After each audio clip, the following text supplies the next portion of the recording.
Welcome everyone to today's social system mapping OnRamp session for February 14th, 2022. Your hosts today are me, Christine Capra, co-founder of Sum App and Greater Than the Sum, and Kara Martner, who is my sort of partner in all kinds of things here at Greater Than the Sum and is the producer for today's session. So what this is briefly, for those of you who are new to this, this is basically a vision about a possibility. Social system mapping is a new methodology that we are going to share a little bit with you, and that we believe can make a real difference in helping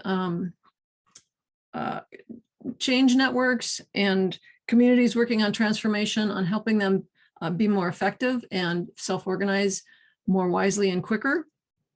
And so that's the vision for social system mapping. And while we have lots of maps and lots of reason to think this vision makes sense, it's still more of a possibility than an actuality. And so part of this is leaning into that possibility and trying to make it a reality. So it's a learning opportunity, especially today, for people who don't know, haven't been introduced to social system mapping. It's an opportunity for you to learn more about it, and also to share some of your thinking. In this session is less about you sharing your thinking and more just about getting questions asked and seeing something. But in other contexts where we gather, there's a lot of opportunity for you to also be sharing your insights into community building and transformation. It's also community practice. So there are some of us on today's call who meet a lot regularly, and then some of us who meet sometimes, because that's how community practices are, and some of you who are brand new to this context. As a community practice, we're not all mappers. We're here as both as mappers and as learning mappers, and as people who are curious and interested in the practice of mapping, and who don't intend to be mappers, but who might want to have places where they could share mapping in the future, or feel like they have enough understanding of community building and transformation that they want to actually be part of informing the building of the field and helping us learn how to make this a reality. So the role in relation to mapping, there's a lot of different roles, and different roles in relation to the community. So don't think that we're expecting that you're going to want to be a mapper, but you might still want to be part of us, and you're welcome. And we encourage people to join us and share what they have to share, and to learn and experience what they can. So that's what I just said, and I'm done with that. Okay, so for today's agenda, we're going to just quickly do some intros in the chat, so we can find out who all is here. And then Glenn is going to share a map with us, and which I'll introduce in a minute. And then we'll just he'll talk for a while. He'll walk us through the map for a bit, and then we'll just open it up to questions and answers from anybody whatever questions you've got for Glenn. And since I helped to make this map for me as well. And then for those of you who haven't done this with us before, the formal hour is designed to go for, the formal session is designed to go for an hour. So we'll get to the top of the hour.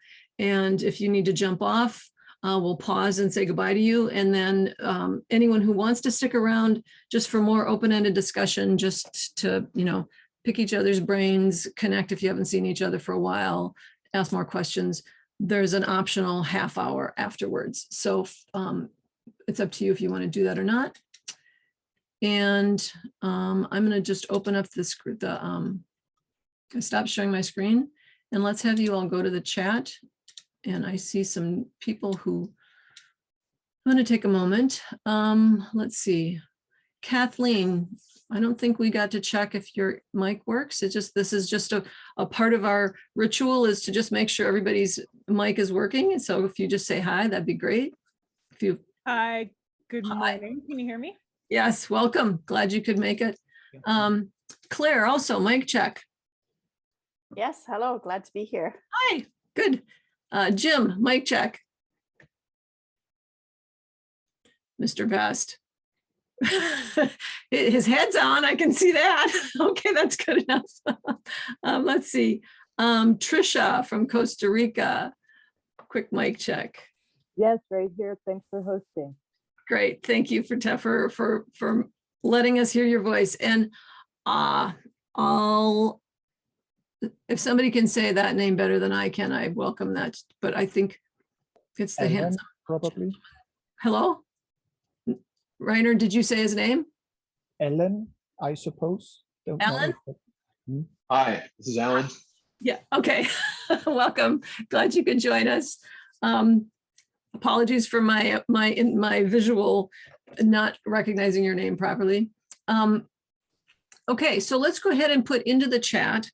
Let's see, your name, your pronoun, and your location for starters, so we can see who's with us and where you're hailing from, which is always fascinating and exciting.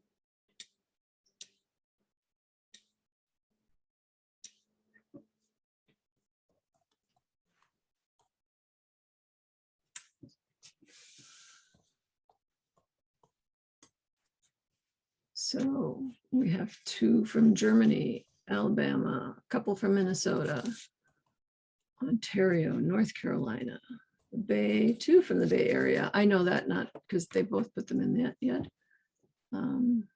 Southern Puget Sound, Puerto Rico. Dude, my God, I like that.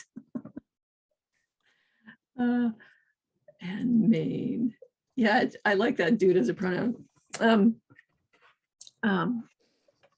Okay, so then the next thing I will invite you to put into the chat, and this is an invitation, and just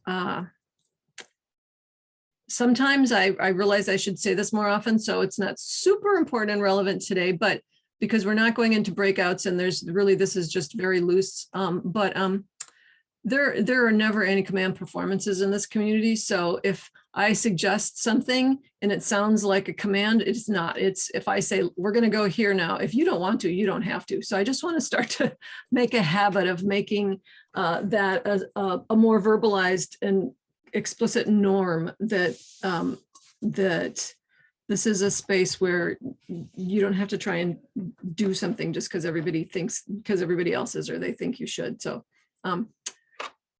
so if you would like, my invitation to you is to put into the chat one primary network or transformation community, some larger group. I'm assuming you have something like that in your head, or you probably wouldn't be here.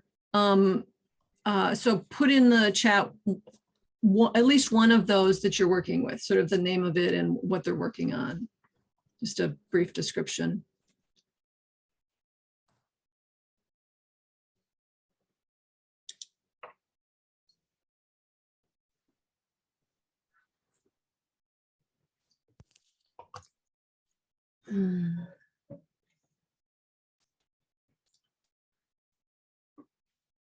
Let's just take a moment to read those if you're not, because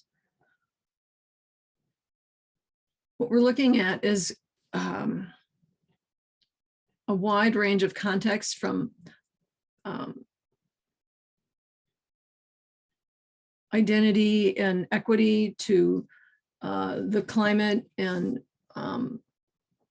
the environment, children, sustainable development goals, which are huge, bunch of topics. And from sort of looks like I can see smallish kind of local scale networks and communities to global scale networks and communities. All of these are contexts where we map, or we think mapping would be cool and useful. And the difference between them all means that mapping is, every map is a very unique thing and needs to be customized to the goals of the community and to the scale of the community and to the context of the community. So whatever you see on a map that we're looking at here, my hope is that you're looking at it in terms of, okay, that's what they did, and how could this be applied in my context? How could I translate what in today's what's been done in the map that Glenn's going to share with us into a different context and situation? Because the whole concept of social system mapping is very much not a cookie cutter thing. It's very much meant to be a tool to help in your context understand what matters in your context and see the patterns in your context. So that's enough of me yapping. Oh no, I'm going to share my screen one last time. For those of you who aren't, did my screen show up? Is it the SumApp Kumu? Okay, thank you guys. So for those of you who are brand new to social system mapping and don't, this little bit I'm going to tell you right now is it can be very confusing for people at first. So social system mapping is made with a tool that my business partner and my husband and I built, which is basically a survey tool that's specialized, especially made specifically to get at relationships as well as characteristics of people in a network. So people and or groups and the relationships among them. SumApp is designed specifically to do that. There aren't other tools that do that very well. So this is the data gathering tool. Looks like a survey here called SumApp. So this is the first piece of a social system mapping project, but that data is then structured to go into a data visualization platform called Kumu.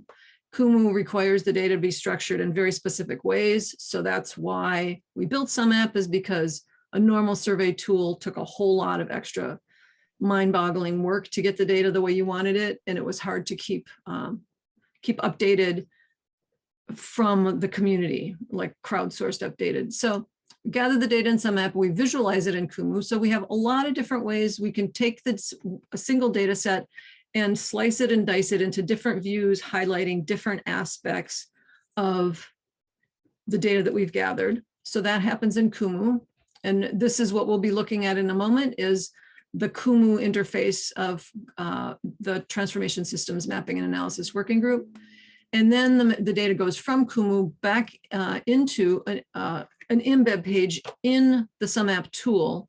So we have a special tab for the map to go into so that the people who are inputting the data in the survey can see the map from the same place. They don't need to make a SumApp account. Your account can be private. So this doesn't need to be public facing for your whole, if you've got several hundred people in your network and you don't want it public facing, you don't have to give everybody access, make everybody have an account. They can just see the map from their own SumApp interface. And then they're also, the way the SumApp is designed is they can just continue to update it. So they can change their connection, their responses to about their relationships over time as, they get new job titles or their interests change, they can change that. So whenever they're in SumApp, they always have access to updating their own data and they always have access to the map. So it's two platforms. We control this platform. We don't have any control over this platform.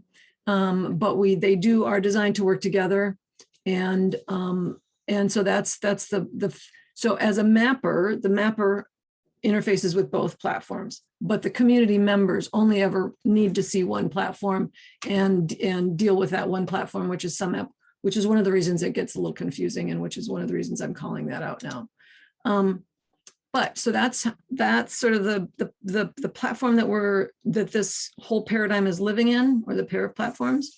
And now I'm going to hand it over to Glenn Page, who I've had the pleasure of making this map with over the course of about a year. We had a lot of interactions and got to really get to know each other well and respect one another's work and have a lot of fun together. And I'll just leave it to you, Glenn, to fill in anything more you want to introduce about yourself. Why, thank you, Christine, and great to see everyone.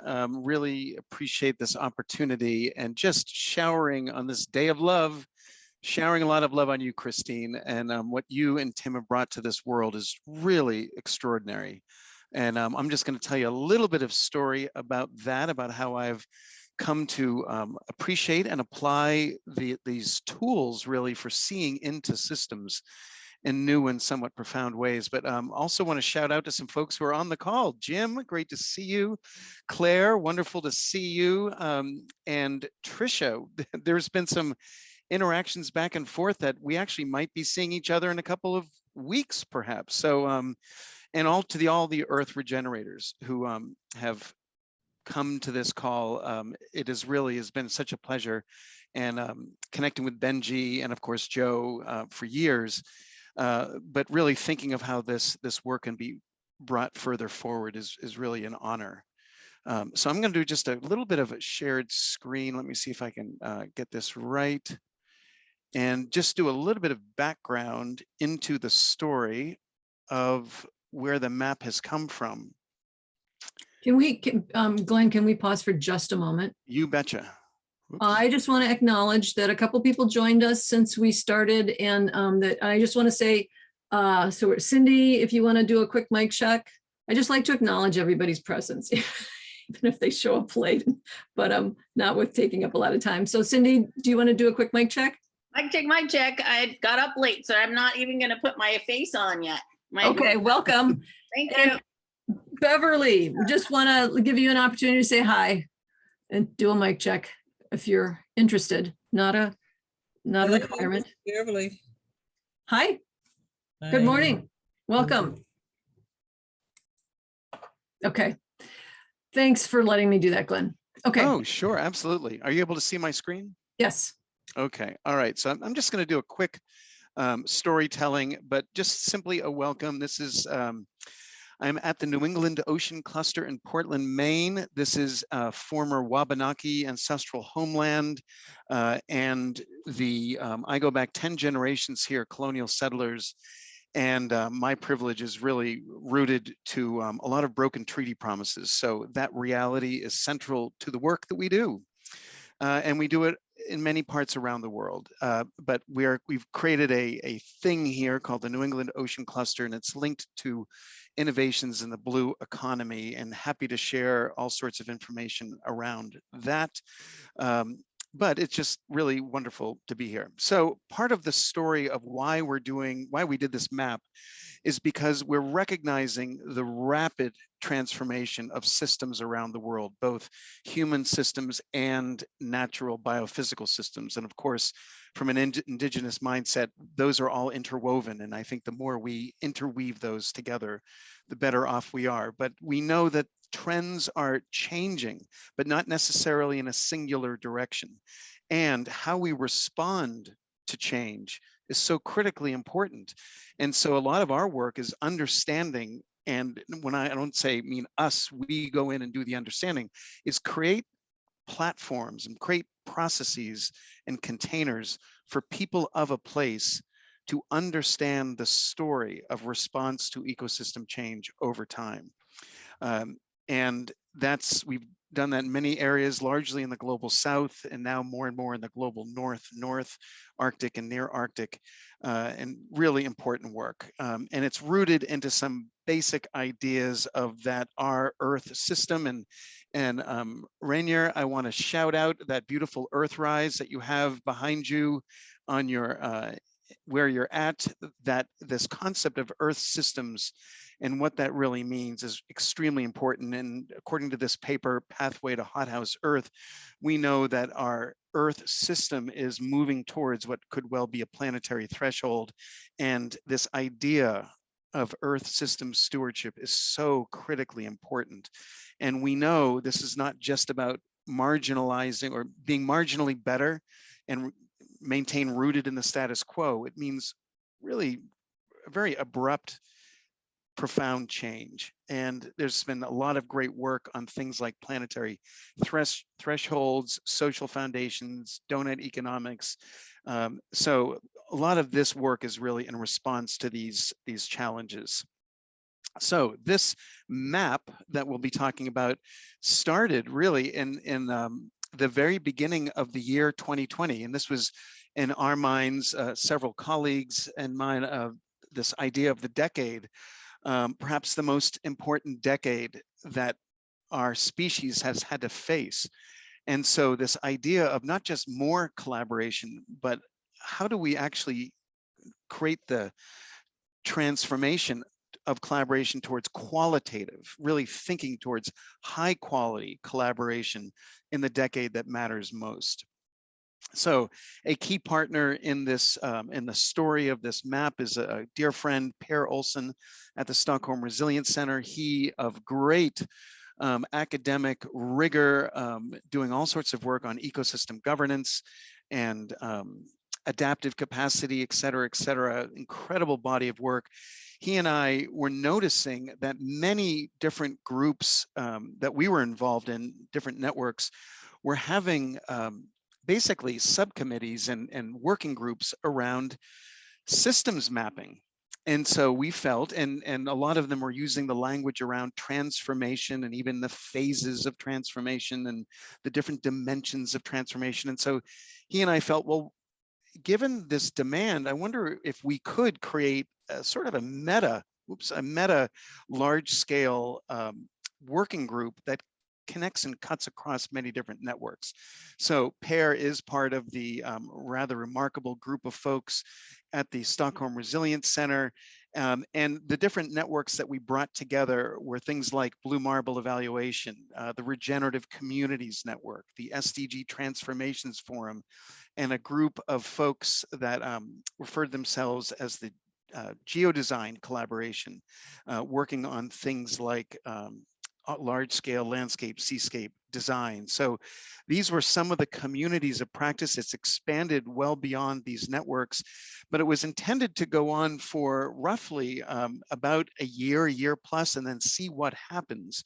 So the map you'll be seeing was done all within roughly a 12-month period, and many positive things have happened since then as this network, this working group, really it's the Transformation Systems Mapping and Analysis Working Group, had a life, a beginning, a middle, and an end intentionally.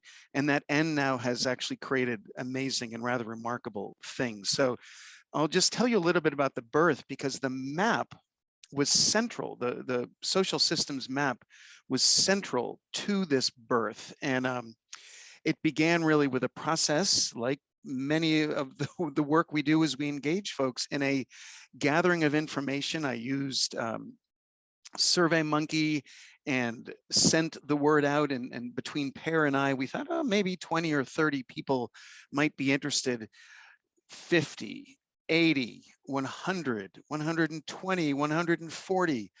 There was huge amount of interest in this. And so instead of just a single working group, and where the people were coming from were from really around the world, with some concentrations in Europe and North America, but also some presence in Latin America and Africa and Australia, and also Asia as well. But it was really important to begin with a way of seeing ourselves. And one of the most powerful elements, and this was a brilliant idea by Christine, that instead of using the SurveyMonkey as sort of the entry mechanism to join the network, we actually use the map. And this was her and Tim doing some coding. So in a minute, we should turn over and have Christine tell the story. But we really just use the map, not just as a map of the network, but as the entry point, as the welcome, as the threshold, the doorway to come in. And so as you were considering joining this thing, this Transformation Systems Mapping and Analysis Working Group, you could actually see yourselves. And it was just absolutely extraordinary. As Christine said, we literally met weekly, and it was that weekly meetings, those weekly meetings, that were so incredibly important in working with Christine in this process. And it really developed not just a respect, but a love for one another's pathway and passion in the world. And I became a student really of what is possible around social systems mapping. But it looked at things, and we'll play with the map in just a moment, but members, mapping expertise, interests, but it expanded quite significantly in terms of other domains. But we were able to also look over time and take basically shots to see how the network was developing. So this was Q2, Q3, Q4, so you can actually see and have a bit of a quantitative analysis of how well the network was going, but you could also have a much more qualitative assessment by seeing the degree of collaborator, general interactions, acquaintance, simply aware of one another, and that grew over time as well, and able to track that. And also looking at the specific working groups, as I say, with 140 people, one working group really didn't seem to make sense. So we actually created several working groups, and we call these work streams. One was focused on mapping the mappers, and that had a beginning, a middle, and an end. Scott David from Shapeable, who was at the World Economic Forum for many years, also beautifully supported by Juliana Borquez from Bogota, who's done a lot of work in post-Columbian war conflict, et cetera. And we created a fellows structure, and Juliana was a fellow working with David, but not in support of, not as if she was simply doing the administrative work. The fellow system really worked in alliance and in honor of each other. So it really seemed to work quite well. Another was a work stream around academic and career pathways around social system or systems mapping and transformation systems mapping. Where are the academic programs? Are there ones that are themed around masters and PhDs? How are they used? And so there was some good work with that. David Takahashi and Mauricio Nunez of Puerto, Mauricio from Sacred Valley of Peru, and David from a regenerative hub in Denver Boulder.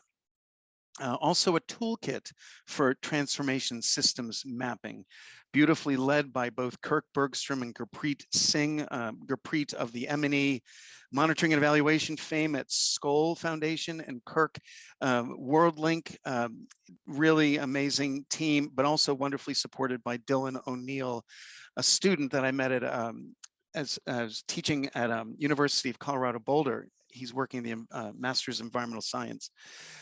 What is a transformation system? As a question which largely around academic literature, and beautifully convened by Catherine McGowan at Mount Royal University in Calgary.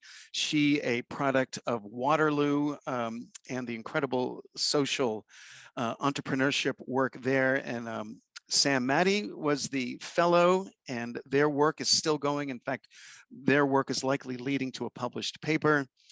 Mapping the inner dimensions. This work stream is still evolving. In fact, it's transformed itself to some great work with Lee Eyre, who's at the University of York, and Katarina Braun, who just published a paper on this network itself. So some really good academic exchange. Latin Afrique exchange, a wonderful connection between two really amazing people, Tsitsi Luis Marads in Zimbabwe and Melina Atrix Angel from Colombia. And the two of them were really looking at South-South interrelationships around this idea of transformation systems mapping. The one I led was on this idea of the Gulf of Maine, really focused on a bioregion. This is an area of one of the most rapid warming dimensions of marine systems in the world. And we know a lot about the biophysical nature. It's one of the most studied systems on the planet, but we know very little about the governance response to ecosystem change. And that group is still going. And in fact, we've now gone on through a really important second iteration. And Sam is now getting his master's degree in cartography through UCLA, and actually living in Paris at the moment. Indicators, scorecards, dashboards from mapping transformation. Bill Bowie, the leader of 3.0, whoops. And the amazing Hugo Araujo, the leader of 7 Vortex. Again, 2 close colleagues. They didn't know of each other leading into this, but now they work very, very closely together, particularly through the Regenerative Communities Network. This idea of unifying frameworks from integrating the SDGs, et cetera. I saw there were some folks working on SDGs, Jim, Richie Dunham, and Adam Henowitz, who was at CCAN for a while. And these guys are just absolutely incredible. And again, another published paper has come out of this working group, and some really wonderful relationships and contacts. Mapping Transformative Capacities, Per Olsen from Stockholm Resilience Center, Stephen Maya, one of his graduate students, doing some great work around the phases of transformation. And this was a really important work stream because this helped to integrate across all those others that Jim was part of, and beautifully led by Suzanne Bowles, and supported wonderfully by Bruni Conti and Katarina Braun, and really rooted in a set of core principles, which was central to the map, as you'll see. A Next Economies work stream with Steve Waddell, supported by Johnny Norton as the fellow, and Peter Jones at OCAD, doing some great work. And they're, my gosh, they're not only have they done some phenomenal work from this particular period, but they've now woven it into the Bounce Beyond ecosystem, which has been incredible. And another one that started a little bit later in the process, but this idea of decolonizing systems mapping. Melanie Goodchild, Tara Lynn Fern, and Tara Lynn is now the director of the Turtle Island Institute, and supported by Dan McCarthy at Waterloo, Aaron Alexiuk, and supported by Per as well. And Tara Lynn is still doing this incredible work from the Turtle Island Institute. So with that, I'm going to stop share, and sorry for the incredible blast through that. But I wanted to give you a sense, and now maybe I'll turn it over to you, Christine, just to talk a little bit about the process that we went through to move it from to really move it to use the map as the on-ramp system for welcoming people in, and then I'll go. I'll put the map in the chat. So Glenn, so were you planning on like sharing views of the map, walking through that, or should I go ahead? You're going to do that. We have Okay. notes. I'd say go ahead. Why don't you go ahead and do that? Just because again, oh, go ahead. If you can, my computer has stopped doing, is having problems when I share the screen, and it keeps booting me out. And so Perfect. if you're able to do that, that'd be great. Yeah, so just to speak to what you just asked me to speak to briefly. So Glenn had started with as he mentioned, with a SurveyMonkey survey. And as I said at the beginning, most survey tools don't really work very well for making this kind of map. They're not designed to get at the relationship connections in any kind of fluid way at all without a whole lot of fiddling with the data. So we took Glenn's data. This is a special thing that Tim can do, which is take, a ton of data from another tool and rearrange it, right? He has to write JavaScript code to say, if it's over here, put it over there. And if it's like that, do this. And, he has to rearrange it in a bunch of ways so that Kumu can read it. So, and so that actually what we did was we took it, rearranged it, and then loaded it into some app.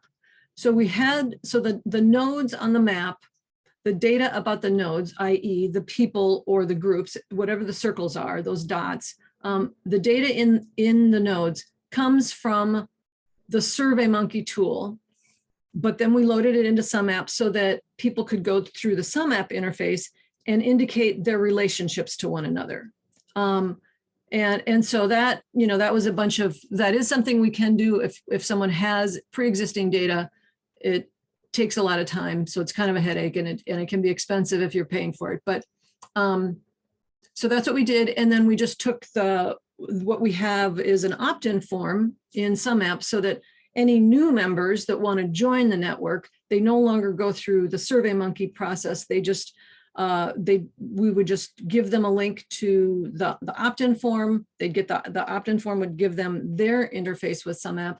They'd put their data in, put their connections in, be able to see the map immediately. So we kind of took one process and reconfigured it to work with the map, which is possible.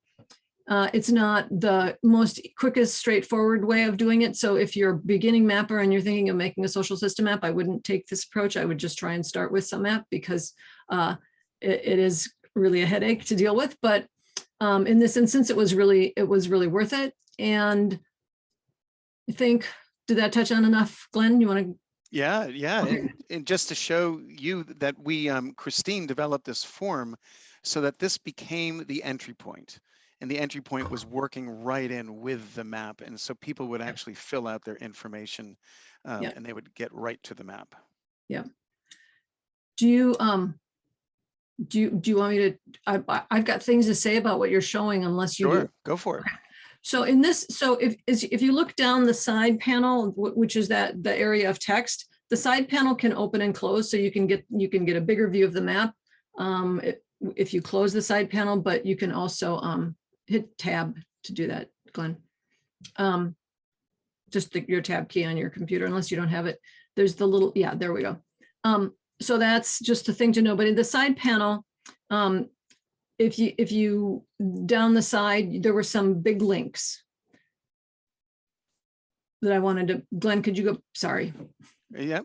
Okay, there we go. So you see those headers that they have underlines. Each of those is a different view into this network. And so we started at the higher level with a directory view. You notice on that view that you were just looking at a minute ago that there were no lines. In this view, there's no lines. So we're not looking at the relationships here. We're just looking at the nodes.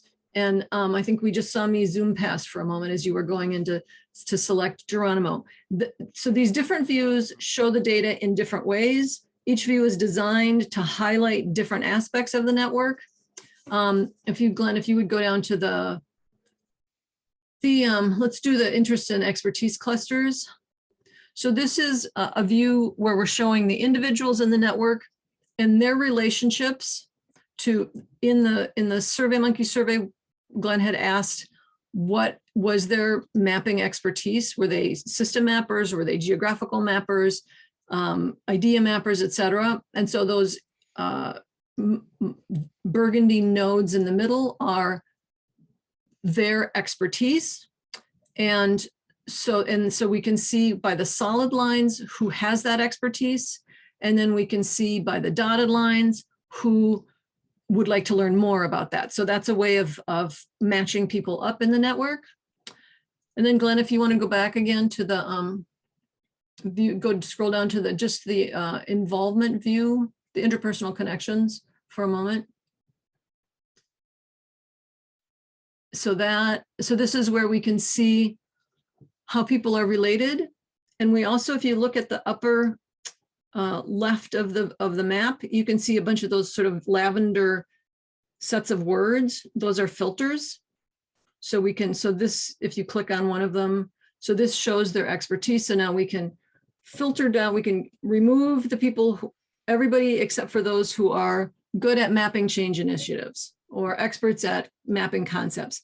So then we can start to filter and see how people are related to each other, as well as how they're connected to the various dimensions that we've asked about in the survey.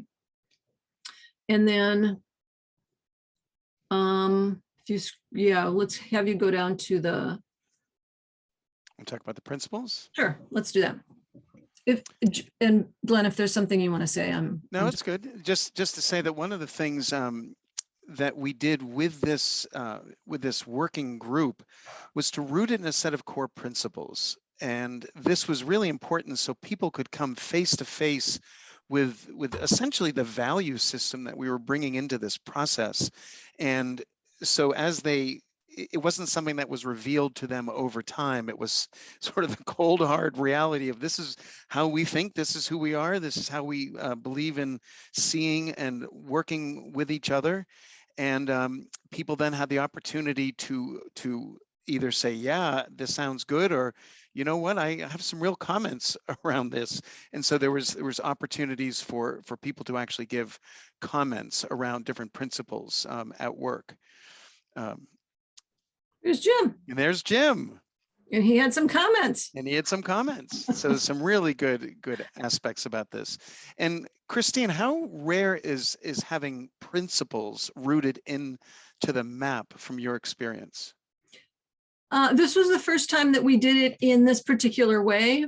I think that there are there's different So this was an explicit, these are the principles, and we want to know that you agree to these principles. And if you have concerns about that or comments or, things you'd like to amplify about them, those are, this is the first time we did that in this way.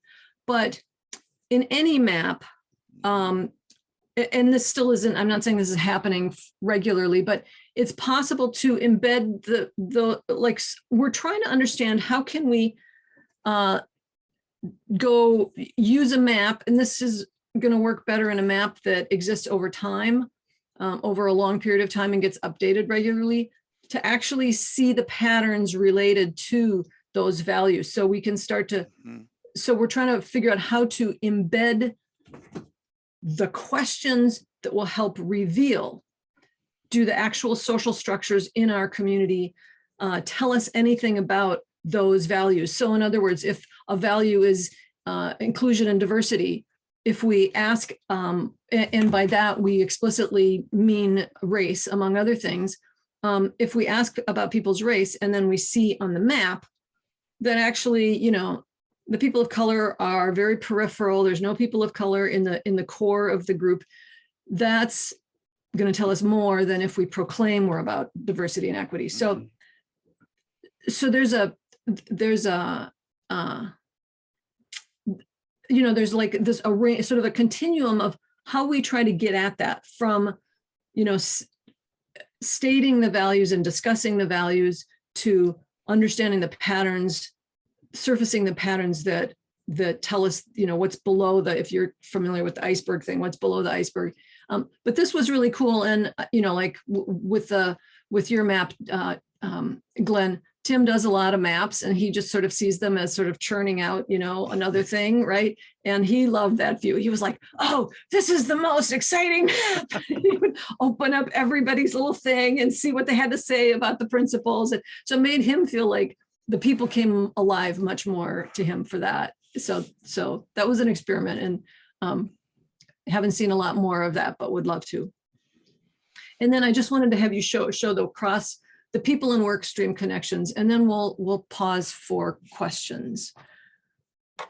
So in this view, we combined, because you see the little flower, orangey flower things are the work streams. The work streams, and the blue flowery things are the broader networks, that list of broader networks that Glenn mentioned, the Blue Marble and the Stockholm Resilience Center. So we wanted to know who was coming from those broader networks to make this sub-network, or the Venn diagram between those broader networks and this sub-network. So we could see that with the blue ones. So if you just click on one of the blue, so that's the regenerative community, and then go to the, Glenn, could you know how to go to the focus? Over all the way to the right, bottom icon. Yeah. Click that. Okay. So now you can see everyone who's connected to that particular network. So that's, there's a good chance that's where they came from. That's how they learned about the Transformation Systems Mapping and Analysis working group. And then if you just click on the right click on the background and click on, Oops. There should be, click the Z key in your, okay, we're back. Okay. And then the orange, I'll answer questions in the chat in just a minute. The orange ones are the working groups. So this way we could see who's working on each of these working groups. And then we could start to see who's working on several working groups, or how are the working groups related to each other? Are there any that are collaborating, et cetera? So this gave us a whole lot of patterns to look at. And Glenn, are we ready to stop and answer questions? Yeah, I think so. I think the final statement I would say is the real creative energy. This was not a transactional relationship. This was a transformational relationship of what is possible. And I loved how you said that at the very beginning, Christine. And in fact, I've been doing some amazing work with a woman named Karen Downs, who leads a group called FemQ, like IQ, but really about the power of sort of seeing the world just an imagining greater feminine relationship, and they have a similar framing. They call it pioneering the possible. And so I would say very much what you were leading us into, Christine, was pioneering the possible with this map. And if this can serve as inspiration for anyone else, it would just be incredible, because there's so much that Christine and Tim offer into ways into seeing the system, so that we can have far greater qualitative influence in the work that we do. Thanks for that. Yeah. Okay, so you can stop sharing your screen. I see some questions in the chat. I'm gonna answer the quick and easy ones first, and then Kathleen, I see you have a cluster of question that I'll give you a moment to unpack, and we'll talk about that, and then we'll see what other questions come up. So Cindy, how many people on the map? I think it's close to what, 150, Glenn? Yeah, it was about, I think we peaked out around 170. Okay, and we started with, the survey was at 130 when we loaded it into SumApp. And then once we loaded the survey data into SumApp, we shut down the MailChimp and we started adding people straight through SumApp. So that's like 40-ish who came in just directly through SumApp after the survey got closed down. So that's how many people, how often. So Diana, it really depends on the network. And I mean, in my idea of a perfect world, we would all just care so much about what we can see that we would just update it regularly. And there are a handful of people in this meeting who update we have a community of practice map, which we invite you to be on. And I think Kara will put a link to that, the opt-in form for our map. She'll put that in the chat so that you can put yourself on our community of practice map. So you can see what the process feels like, and you can find a way into the community if you're interested in it. At the very minimum, it gives you some experience and some examples. But so in our practice map, there are a handful of us who I think go in like every couple of weeks and update our connections and look at the map. And but that is my sort of like perfect world idea, and that's only a small handful of us here. And so we're working on how to figure out what kind of how to help network members really get a sense of the value and the potential in these maps, so that it matters to them, so that they are willing and interested in keeping it up to date themselves at whatever pace works for them. In a lot of contexts, there'll be like an annual formal push, like there'll be an annual meeting coming up. And so there'll be a drive to get everybody to update the map. Sometimes it's every 6 months. Sometimes a map happens once and that never happens again. So it really depends on the activity in the network, the energy around helping this come alive, etc. But yes, in my perfect world, it would be just a thing that you pay attention to, not as obsessively as Facebook or Twitter, but that you that you value enough to spend 10 minutes on it, a couple times a month. And maybe I'll just say one thing about the weaving, because that has come up in the chat, and weaving is so critically important, and playing the role of weaver. The map served as that boundary object, but one of the things I really wanted to do was people's degree of engagement in all communities of practice is different. Yeah. And we all have intentions. And if I ask you to raise your hand of how many are involved in 0 to 5, 5 to 10, 10 to 15, our hands go up largely 10 to 15, 15 to 20. We're all involved in a lot of different networks. But our qualitative engagement with each of those is very different. And sometimes it's a temporal thing that I don't really have the time for that particular one, but I'm really interested in it. Asking those questions, and we began through the map to ask those questions of the nature of integration. And as a weaver, it's so useful, because not only is it useful to understand, some person says they are relatively low integrated in the network for whatever reason. But then we ask the aspirational question, where would they like to go in the next 2 or 3 months, years, whatever? And then comes some really rich, juicy information, because as a weaver, if you see someone who's working at a very high level and they say, you know what, I really intend to go to a lower level, or vice versa, from a low level to a high level, or simply maintain a high or relatively low level. High or low is not bad or good. It is just different. And so from a weaver standpoint, it is so rich in terms of seeing the system and how you can help people further deepen their integration into the network and further release, let go of certain things in the network. So that weaving dimension comes alive through the mapping and through some really good inquiry framework. Yeah, thanks. So I want to go to, wait, there was one more really quick question. Oh, 7 Vortex, Trisha. Hugo and I have had some discussions about making it so that some app data can feed into 7 Vortex, but we haven't gotten very far. And the first step was I needed to look at the structure that he needs the data in, and he had a bunch of, this was, COVID was going on, so people were sort of popping in and popping out and, you know, disappearing, and we have not yet circled back to that exploration, but I'm perfectly happy to have that exploration and happy to have some app data go into other mapping programs. We did reconstructure it to go into Graph Commons, so now can work in Graph Commons and in Kumu. I would love it if it could work in 7 Vortex. But I want to go to Kathleen's more sort of theoretical questions. You had a few of them.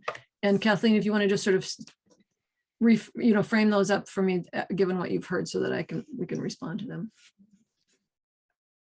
Okay, thank you for the opportunity. Please feel free to better bound the frames that I'm coming up with. So I have a couple of projects where we're thinking about doing some social system mapping and hopefully engaging more directly with community members, as in this mapping community.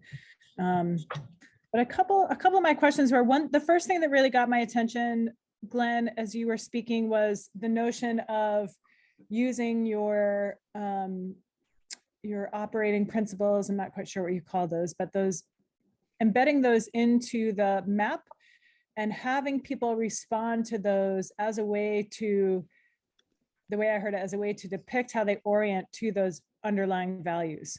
Mm-hmm. That could be something that would be super helpful. I instantly glommed onto that because I just got pulled into some all-of government response to wildfire, and they need help. Because it's not just about wildfire, right? It's about all of these values that have gotten us into the situation we're in now and the need to transform those conversations. So yeah. I think there's just a general question about how useful was that?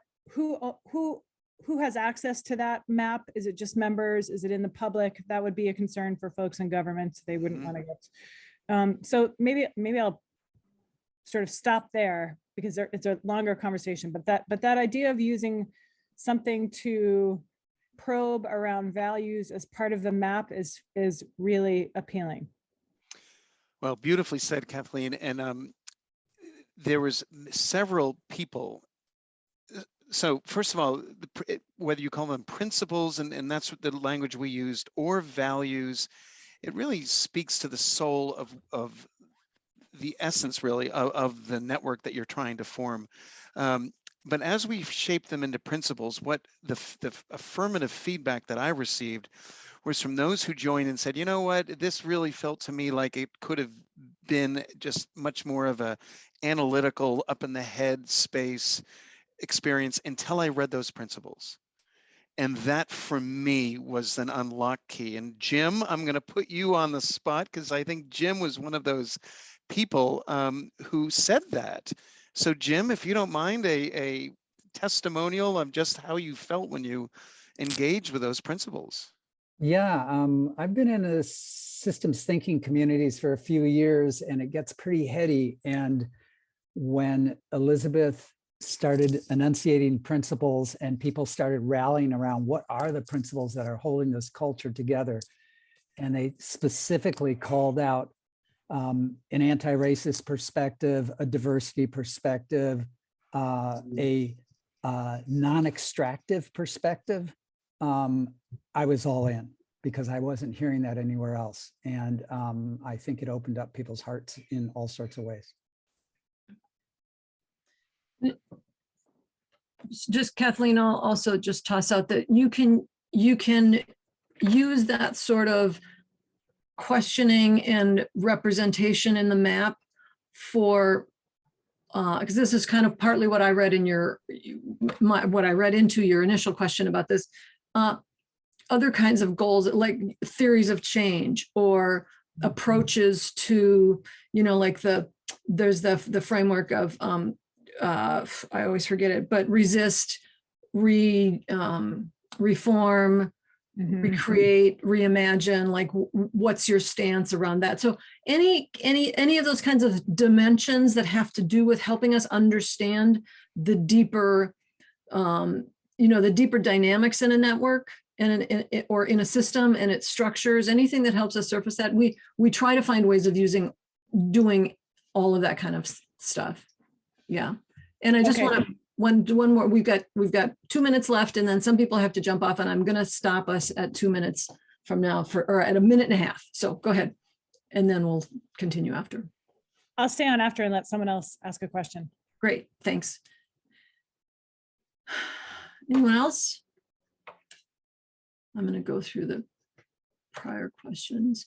And just if you haven't been noticing the chat, Kara has put a bunch of links to useful stuff for spending more time with us, ways of interacting. Well, then, anything from anyone? Okay, we will do our goodbye ritual, which is, and so if you want to stick around and talk some more, just stay on with us. But if you need to jump off, what we're going to do is we're going to all unmute. And I'll count down 3, 2, 1. And if we can see your faces, even that's wonderful too. And just at the end of the countdown, we'll just all give each other our blessings and our greetings for the rest of the day. So, and then jump off and take our energy with you. So 3, and so I'm going to give everybody a moment to unmute if you want to do this. And we'll go ahead and 3, 2, 1. Thank you all for showing up. It's so wonderful to see you. Love you all. Okay. Have a wonderful day. Bye-bye. Bye. Beautiful.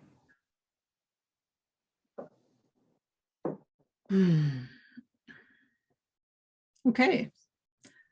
Feel free as you so we'll stick around for up to a half an hour. If we run out of things to talk about, we'll end before the half an hour. If you run out of thinking we're interesting and you feel like we're going in a direction you're not interested in, just feel free to jump off.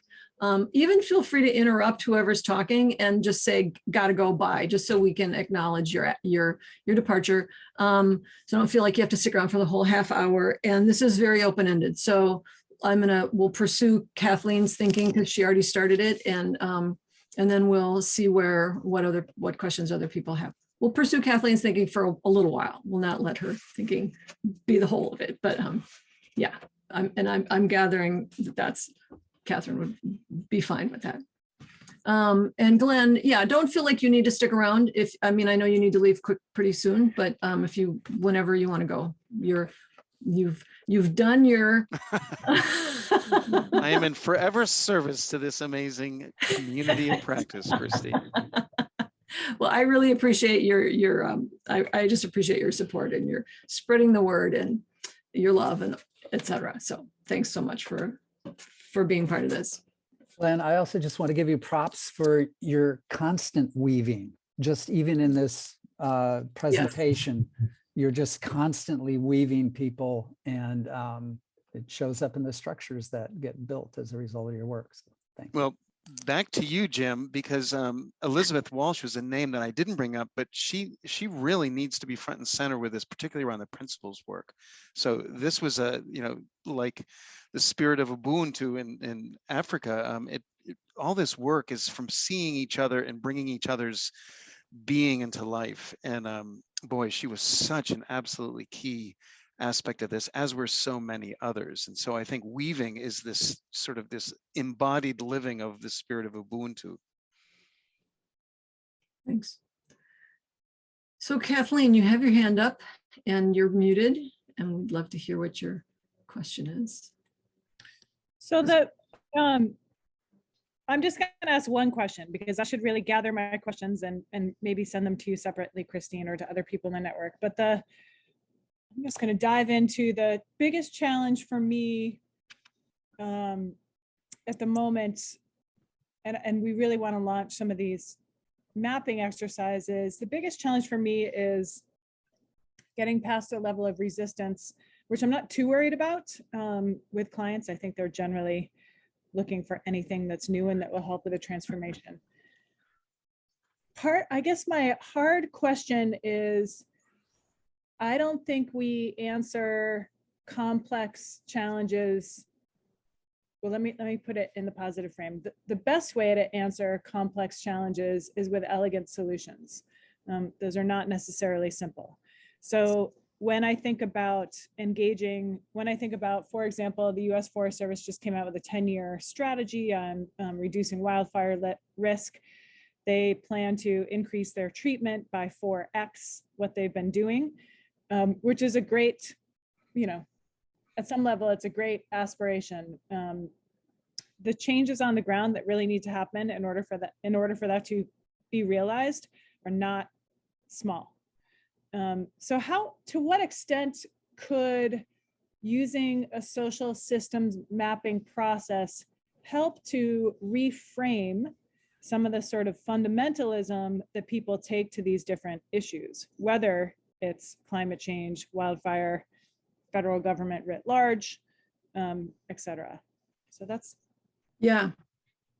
Well, I'm going to respond to that and it may be that other people present have more useful responses, but what goes on in my head around that is that those are, where did you go? Oh, there you are. Okay. You know how people move around on the Zoom? I'm always like looking for that person's face again to see if they're hearing me. Like, those are the big questions. Those are the questions that we're holding in this community. And as we proceed with our own mapping, and as I proceed working with clients, I get little glimpses and we collectively get little shared ahas. But the thing that I've been coming to recently is that just like, if you're mapping a social system as opposed to a non-social system. So if you're mapping the climate, that's one kind of system mapping of, causal and effect, causal loop diagrams, et cetera.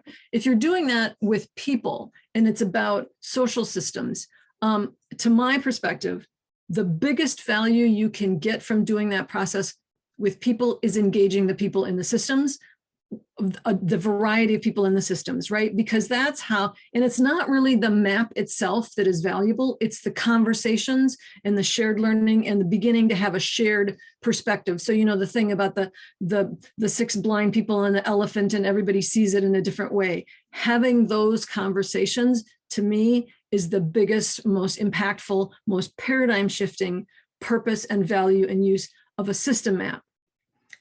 It's also the same with the social system map. What I'm starting to realize is that if we start from the very beginning having conversations about, so we could, in an ideal world, we would start with actually a system map of, what are the dynamics? If we're talking about justice, for instance, who's in the justice system, how, who are the ones that benefit from the justice system the way it is, who are the ones who are hurt from the justice system the way it is.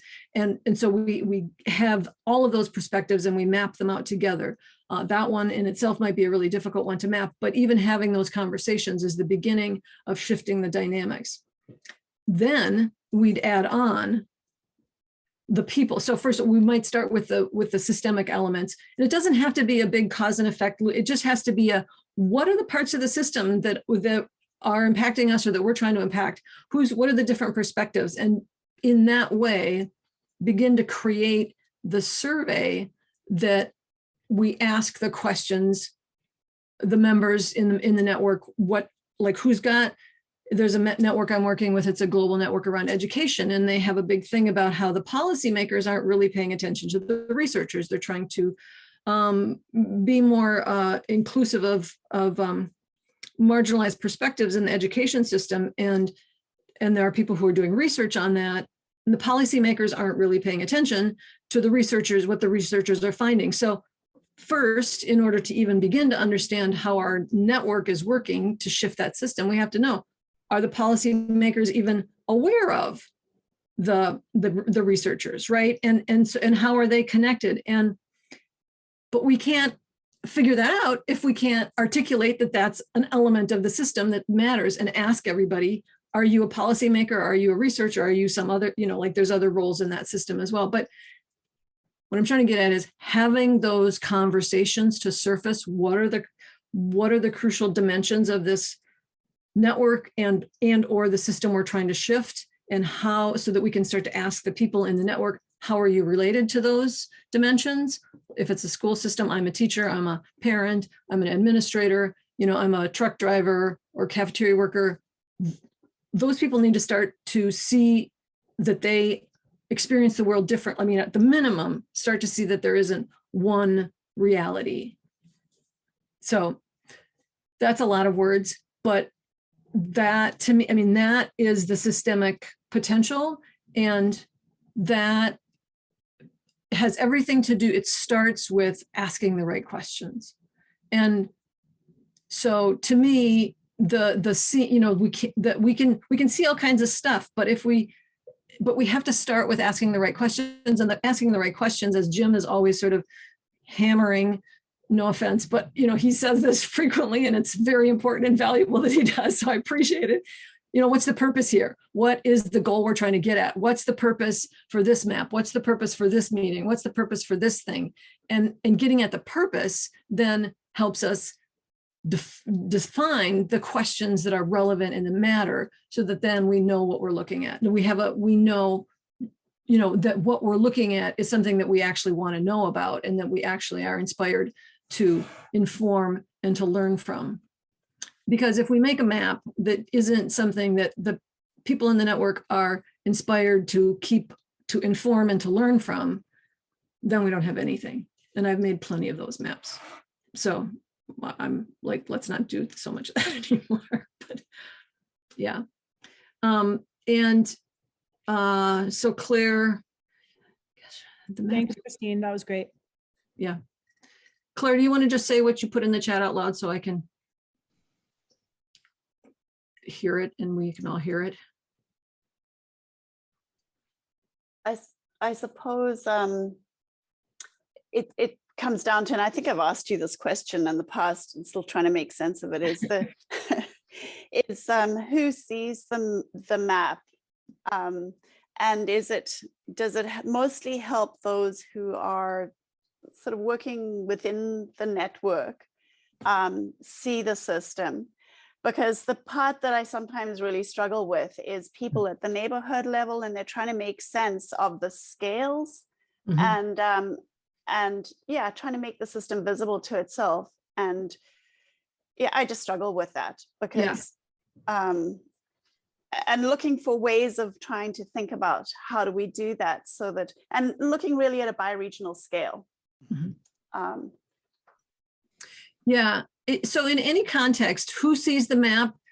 In an ideal world, everybody on the map would have access to the map whenever they want it, and they would find it interesting. We're not in ideal world land yet. And part of getting to that ideal world, from my perspective, has to do with engaging those people. So those neighborhood people on the ground who maybe are more focused on the current issues that they're grappling with than they are focused on this system and what holds the system in place, and what are the systemic dynamics and patterns. Like, that's rather abstract and seems rather irrelevant when you're putting out a fire, thinking about what causes fire, et cetera. Forest maintenance isn't super relevant. But so that's why I said, but like having those conversations with those people in the neighborhood of what are the big, what help, asking good questions that help them step back a little and help them start to think more broadly and think at those different scales, even if it's a little bit, that in itself, like I've been saying, we need to create cultures of curiosity. So if the people, for the people on the ground who are fighting the fires, to help them be curious about not just how do we put out this fire, but what's keeping it, making it keep getting relit, et cetera. Is that okay, thanks, Glenn. Have a good day. Thank you so much. Thank you all. Thank you Okay, all. bye. Be in touch. Bye-bye. So like that's part of the process. And then if you get people interested in that, then they've got opinions about what should be in the survey. And then they've got actual, like, I think this is important. And so then they're more likely to go answer it. So that's the kind of the cycle that I'm hoping that we can learn how to generate, is by asking the right questions first, just verbally in community, and then asking the right questions in the survey, and then having collective opportunities, plenty of collective opportunities to say, okay, now what are we learning from this? What are we seeing from this? Who's connected to what? How maybe I should go talk to that person who's, in my perspective, holding this thing in place and making this system be so stupid and causing damage. Like maybe, I see now who these people are. Maybe, we could get a facilitator to help us have a generative conversation, whatever, but having opportunities to do that in the real life. And I'll stop. In real life, so far, our experience is that mostly it's the people who are trying to weave the community, who are trying to steward the community, who are trying to do the work of community. Those are usually the people who are most paying attention to the map, and they spend time trying to get people to engage with the map. And so that's part of why I'm saying if we could back it up and create more curiosity, I think that would go better. But so really it depends on your context, and depends on where you're able to start. And I often say, just start where there's some energy, start with who is willing to show up to whatever conversations, and then try to find ways of helping to ripple it out from that starting point. I don't think there's an ideal starting point. I don't think there's a perfect map. I don't think there's a process that, we have not figured out what that is. We who are, having little, conversations, several times a week about this work, we're still trying to figure this out. And if you have the kind of experience it sounds like you have, both you and Kathleen, and probably others as well, love to have you be part of those conversations, because these are puzzles that we are deeply grappling with. Okay, that was another bunch of talk. Trisha, you've had your hand up for a while. Thanks for your patience. Yeah, Christine, no, just thank you so much for being this puzzle worker. It's really important, and also I want to say, just like visually stunning and engaging. It welcomes you in. So yeah, thank you for that work. As somebody who's in a very analog community, I'm wondering if you might have examples or experiences of ways that these digital tools and these analog communities can really dance together and inform one another and support each other's development. Yeah, so that is more of a challenge, but we have, Drew, if you ever run across Drew Mackey, he's an old Scottish guy with a heavy duty brogue, is one, and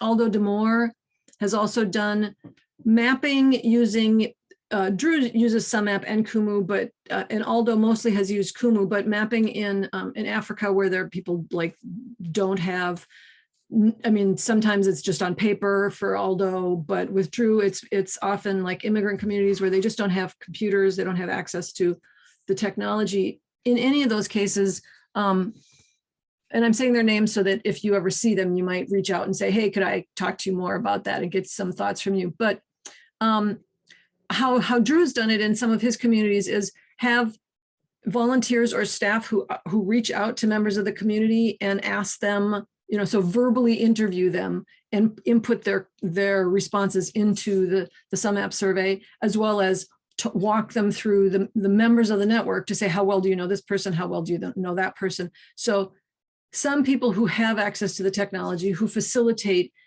other people's putting stuff into it, and then finding the best ways you can of, if you can have a projection and a screen and an actual internet, then, putting it up with a group and talking, doing conversations with the whole group and navigating together.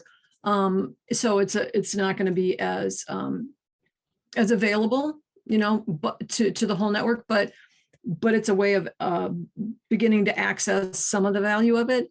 Sometimes I've known people to be where they can't have a projector, and they just like do some screenshots of views that they think are useful, and at least have a conversation with the screenshots. But it is a barrier, and it's not the easiest one to work with, but there are ways of working with it. Or another one would be to walk through a map and take a video. So walk through, talk through, say some of the things you're seeing, some of the things you're valuing, what you're noticing. And then the more we can feed that learning. So those of us who are systems thinkers, who are looking at the map from a systemic perspective and getting insights about the structure, then the more we tell that back to the community and share with the community what we're learning and how we came to ask this question, what we saw the responses were, what we're making of it, and then how we're actually using what we're learning then to feed that back into actions in the network to influence the network. Like articulating transparently that cycle to everybody in the network whenever you get a chance, that then helps everybody understand why we're doing this, what the value of it is, as well as, and it's not so much about selling the map, that transparency cycle, it's about helping the people in the network start to think at these other levels. So helping the people who are putting out the fire realize that I can spend, we can put out fires for forever, but if we don't find the moments when we have the, the opportunity to step back and start, influencing other parts of the system so that the fires are, I'm not enough of a expert on forest management and fires to speak intelligently about this, but I get the general drift. And so helping people start, yeah. Go ahead. No, you're okay. I just said, that's it. You don't need to be an expert. You actually just nailed it. You are an expert. Well, I get systems. So, and I get networks and how these things work. So yeah,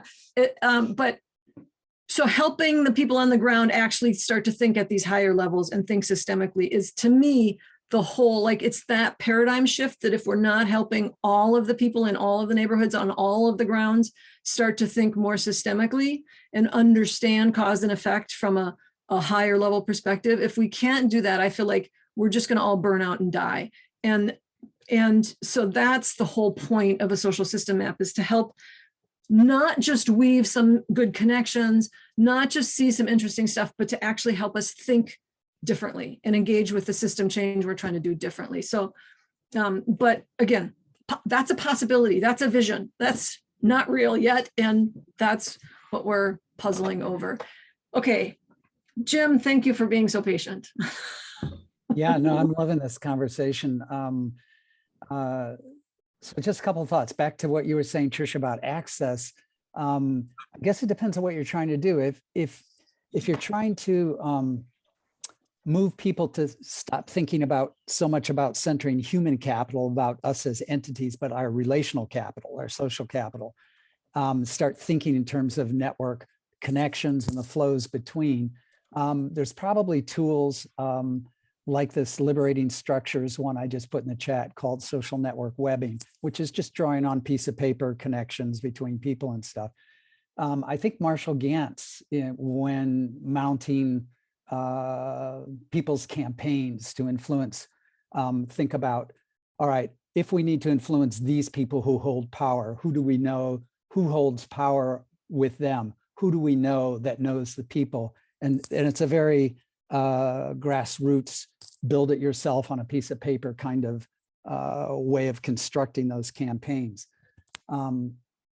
but I was thinking, so, you know, what Christine was laying out, like there are deeper patterns and structures that you use the map as a searchlight to look at them and to have an iterative process where you're saying, what is the spotlight we should be holding? How do we change the survey and the map to highlight those things? But then I think there's another value proposition way at the beginning of this, where you're engaging people who are not thinking in terms of a network weaver's lens, or not thinking in a mature way about the network community, but they just don't know each other. Like in Glenn's map, there are 150 people. Those people didn't know each other. And yet we had this visual directory where the questions that people were answering were highly personal, and there were authentic answers, you know, and you would read people's responses, you know, and it would bring tears to your eyes. And it's like, whoa, I would never get that, because I'm never going to have a conversation with this person, you know, the way we get convened every 2 weeks or every month or whatever, you know, but I'm starting to have this connection with these people because of the way they respond to the questions. And I can do clustering and say, who else is interested in the things I'm interested in, or who's interested in things that I know nothing about, or whose identity is similar to mine, or who's got similar purposes. You know, like these are the kinds of ways with a simple visual directory that's pretty accessible to people, that doesn't go to those deeper levels that Christine was talking about, but is, if you've got the digital access, is available to people with a lower level of commitment and engagement. Jim, do you want to respond to, Victoria had a question of some examples of what's been accomplished through using and understanding these maps? Do you have, you're sometimes better with tangible benefits than me, because I'm always like frustrated at the abstract puzzle level, and I tend to not notice them. I don't know that I have that much to add. I think, you know, that the thing that Glenn pointed out about, that came up in a couple of these other maps about using the survey, the SumApp survey, as a registration device for a community that comes together. And Maya Townsend had done that in a conference, you know, right then and there. The map is building on a screen as people are entering their data. Or I did a Liberating Structures conference. It was a global gathering, and we had, in a 2-week period, we had 300 people show up on the map. It's like other times you go in, I want a map in this space, or people want a map in this space, and it's like pulling teeth, and like, what are you talking about? But if you use it as a registration process, and that's what, anyway.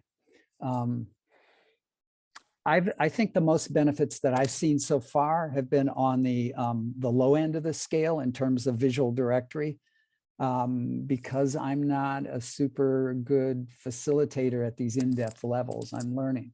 But the low-hanging fruit is that first piece about, you know, once you get over like 30 or 50 people, it's hard to know people very easily without face-to-face contact or Zoom-to-Zoom contact. Yeah, I can add. So thanks, Jim. Glenda Ouyang, who's the founder of the Human Systems Dynamics Institute, whose work is strongly informed our work, or my work, and has been very influential for us in the last year. She has they have a map, a social system map of the Human Systems Dynamics Practitioners Network. And one of the things she does with that is clusters around topics that people are focused on. And so she can easily see, you know, what are the hot topics right now? What are a lot of people interested in? Just because there's, you can see it visually, like this is the most dense little cluster around a topic. And she'll design training programs, or design gatherings or webinars, whatever, around that topic. And then specifically just invite those people, so that people are start to feel like, well, first of all, they're more likely to show up. So the marketing is more low hanging fruit, because she knows that those are the people who are interested in that topic. And she also, it gets those people together so that now they're talking about each other. So that's another way of using it. there was a map where a woman wanted to start Spanish speaking, a training for something that they were doing in English. She wanted to start doing it in Spanish, but she didn't know who in the network. It was a large network. She didn't know who in the network spoke Spanish. And luckily we had asked that question of language. And so she could just go to the map and see all the people who speak Spanish, and then she could outreach to them to invite them to this new training. Like Ben Roberts has a map that he does a few times a year. He does this cycle of activities that is like, there's a new bunch of people who sign up. He uses the opt-in form for them to get them to register, so they're automatically putting themselves on the map. And then, oh, this wasn't that map, but another map that he was doing. A thing he did recently was, in pulling these people together, the first thing he did was map them. And then in the convenings, he grouped people who didn't know each other. So he could see from the map, oh, these people don't know each other, these people don't know each other. So he intentionally put them into breakouts to meet, because there's a core group of people that knew each other really well and had talked a whole lot. And when you have that situation, those people can sort of, you know, make it hard for everybody to get to know the peripheral people, because they're so connected and talking to each other, et cetera. So he intentionally broke up that pattern of, you know, sort of having the core people sit in the middle and having a few people on the edges watching, and found that was really energizing for people, was to have to be purposely put with people that they didn't know. And that would have been hard to do without a map. So those are some really fundamental basic weaving kinds of things you can do. There's lots of little simple weaving things you can do. And I'm always focused on the bigger, how do we, like the mind shift, which is much harder to share examples of.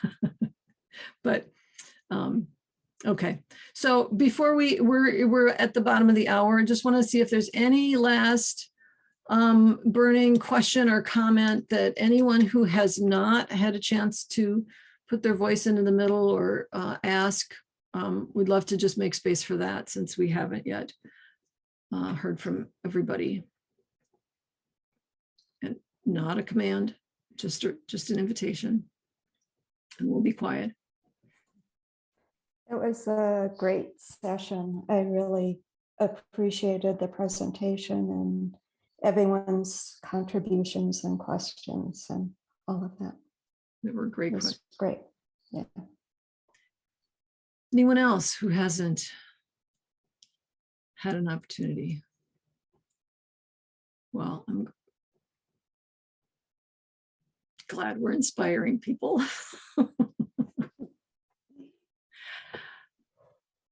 Seems to be lots of love today going around. That's good, because it's been a time in the last few weeks I've needed a lot of, I've been sort of on the edge of capacity, so that's helpful. Yeah, thank you so much. Yeah. I must say that this learning format where practitioners come and share their own learning as well as what they've done is just so helpful. Thank you. Thank you. That's really good to know. I appreciate hearing that. Cool. Okay. Well, if we're all good, would love to hear more from any of you, especially the new people who I have yet to have met. So take this as a formal invitation to reach out and connect with me however works for you. And we'll do our goodbye, and we'll unmute and say 3, 2, 1, and I'll go on with our day. So 3, 1. Thank you all so much. So much Bye love. Bye. Bye. Great. Have a wonderful rest of your day. Thank you for the presentation. Beautiful.